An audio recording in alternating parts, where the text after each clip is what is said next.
කොහොමද ඔයගොල්ලන්ට හොඳින් ඉන්නව නේද? බලන්නකෝ අද මම මොනවද මේ හදන්න යන්නේ කියලා.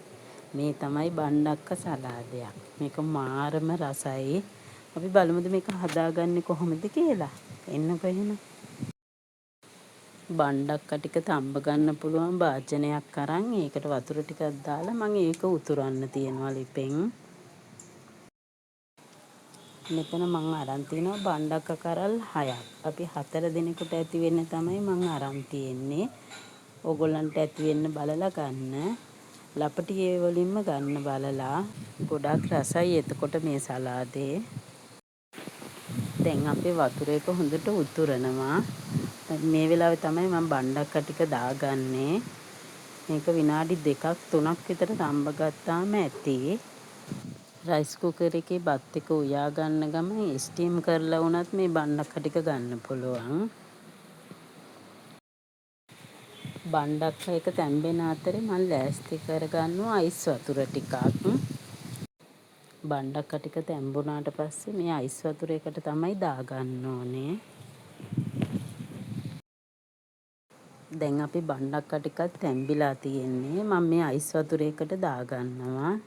මේ තියෙන ලස්සන පාට මේ විදිහටම තියාගන්න පුළුවන් අයිස් වතුර ටිකකට දැම්මාම.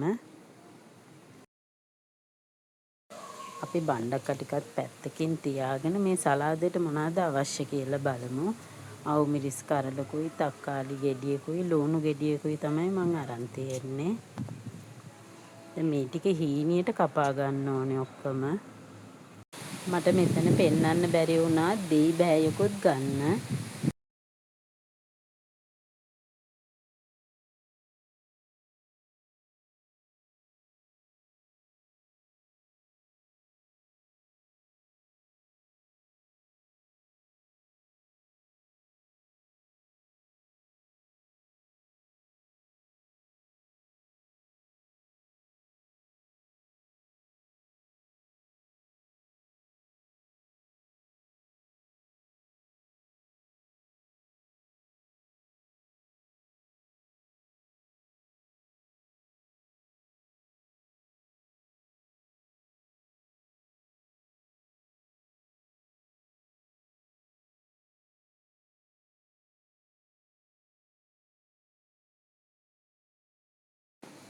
අපි සලාදේ හදාගන්න පුළුවන් භාජනයක් අරගෙන ඒකට මං කපාගත්තු ලුණු ටිකයි, අවු මිරිස් ටිකයි, තක්කාලි ටිකයි දාගන්නවා.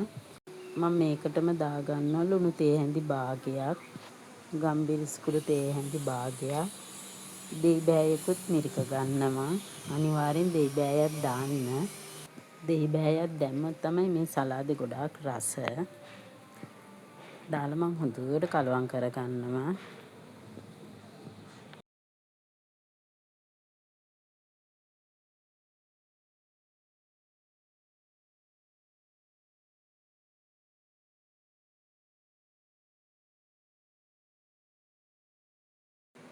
දැන් අපි බණ්ඩක්ක ටික කපා ගන්න තමයි යන්නේ.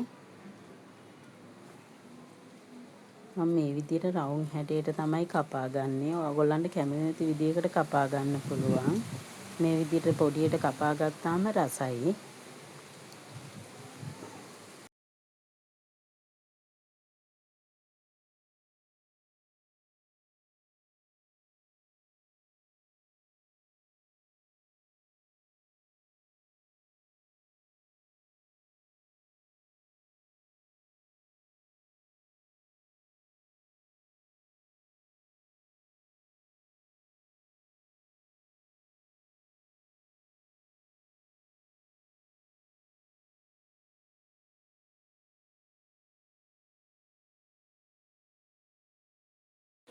දැන් අපේ කපාගත්තු බණ්ඩක්ක ටික ලුණු එකට දාගන්නවා.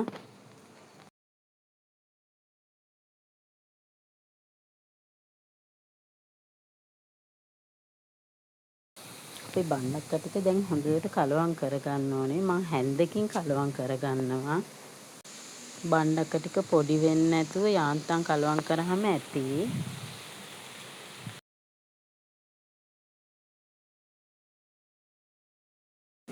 ඔන්න දැන් අපේ බණ්ඩක්ක සලාදේ ලෑස්ති.